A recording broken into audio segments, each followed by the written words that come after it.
Okay, we're going to continue the reading. Meanwhile, as new reports continue to pour into the Pentagon of more sightings of mysterious objects, the Air Force summoned several saucer specialists from Dayton, Ohio, for a conference today.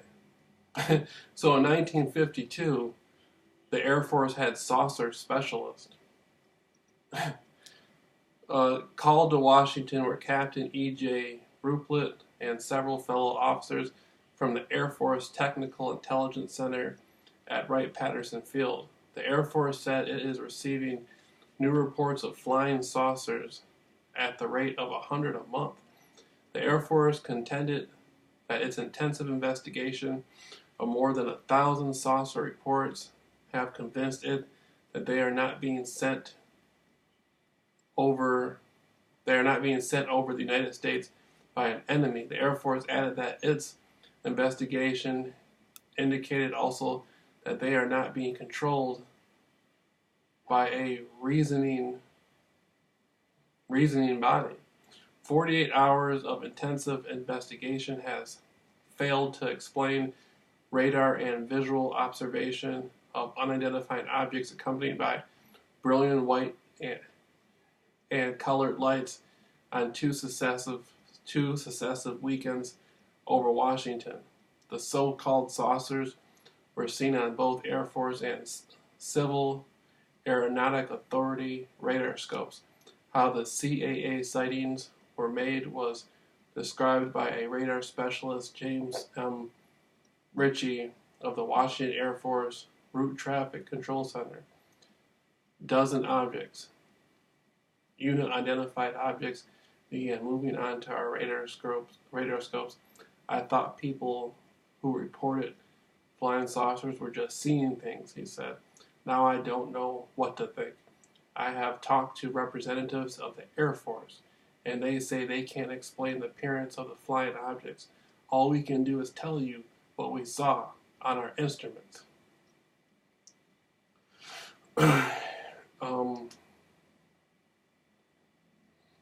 I'm going to post, this goes on and on and on and on. I'm going to post a link up for this flying saucer devices from outer space, as wartime Marine pilot.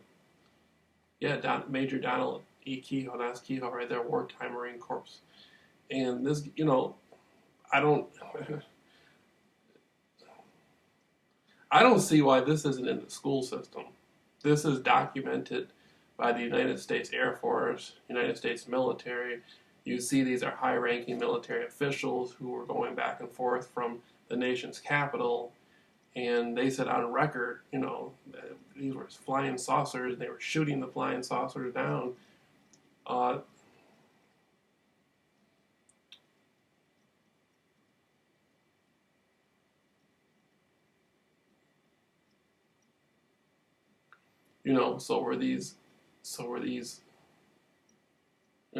What was the intelligence behind these flying saucers? Going at speeds of 1,000 miles per hour.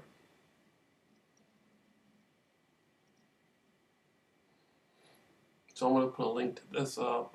I believe this gets into anti-gravity technology, Tesla technology. John Hutchison, I'll put a link up to some of John Hutchison's work. I believe this gets into basically free energy.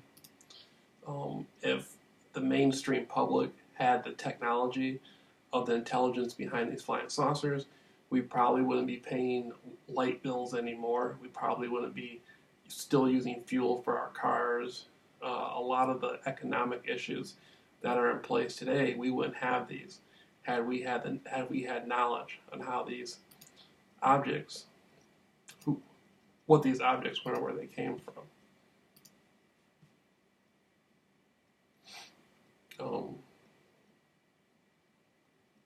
This gets into, like, if you look at John Hutchison's work, the Tesla technology kind of gets into the U.S. Psychotronics Association with Eric Dollar. This gets into the Royal Wright technology about how Royal Wright was healing cancer. Bob Beck was creating devices to cure cancer in dogs, once upon a time. And this is free energy these people are using, coming out of the Tesla technology stuff. And I think it's closely related this unidentified flying object phenomenon. Technology that's free energy, anti-gravity technology is directly connected, I believe, to this extraterrestrial stuff or flying saucer phenomenon.